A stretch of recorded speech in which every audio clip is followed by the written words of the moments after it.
西方突然变卦，说好的战斗机不给了，是乌克兰还是俄罗斯被忽悠了？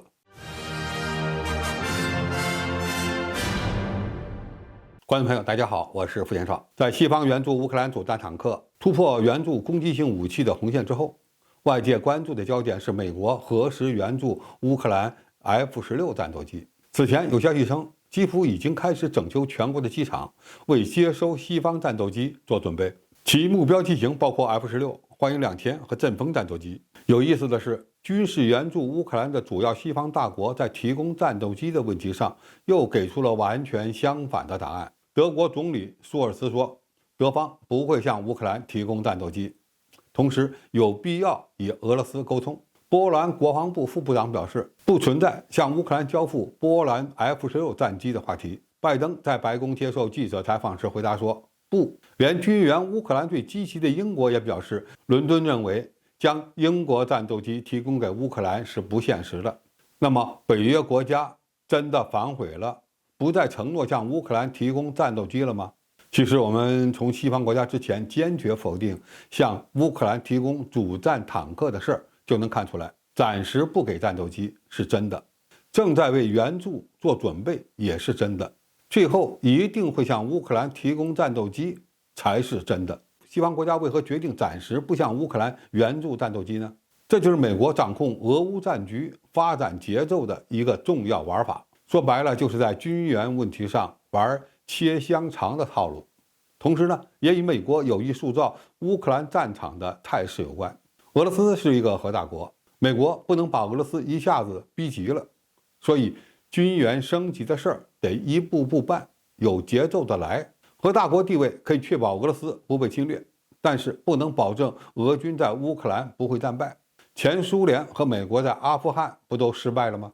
所以美国要的是让俄罗斯人慢慢的接受损失，对俄军的压力也要缓慢增加，最终通过一场长期的代理人战争来达到其削弱俄罗斯的目标。那为什么说西方国家正在为援助战斗机做准备呢？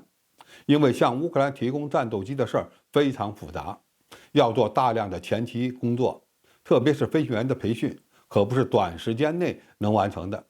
否则，即使给了战斗机，无人会飞也没用。此外，乌克兰还需要建立起一套能够指挥西方战斗机的作战系统等等。光是这些前期工程的实施，就需要几个月的时间。等到全部的准备工作完成时再宣布也不迟。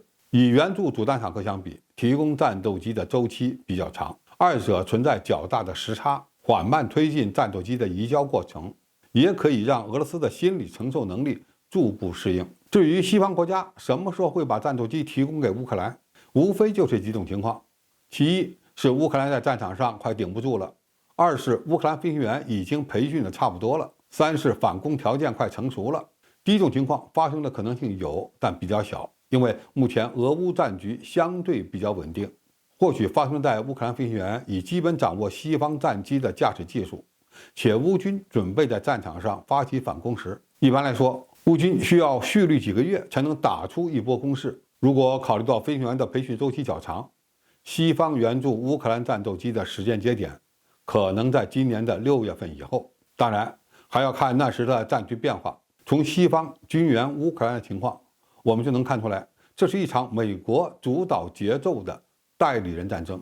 未来，乌克兰军队的装备北约化趋势已经确定 ，F-16与俄制战斗机对决的场面有可能会上演。如果美国想要俄军在乌克兰加速受损，那么 F-16进入战场的时间就会提前。如果美国需要慢慢消耗俄罗斯的国力，同时呢，也想消耗欧洲，进而维护自己的全球霸权，那么 F-16的交付也可能会再晚一点。美国想利用乌克兰战场让俄军再遭到一次苏联在阿富汗时的失败，也就是消耗到俄罗斯无力承受之时撤军。这个意图已经非常明确了。不管向乌克兰提供战机的结果如何，俄罗斯都需要做好准备，因为与西方战斗机的对决可能已是无法避免的。好，今天评述就到这里，谢谢大家收看，我们下期再见。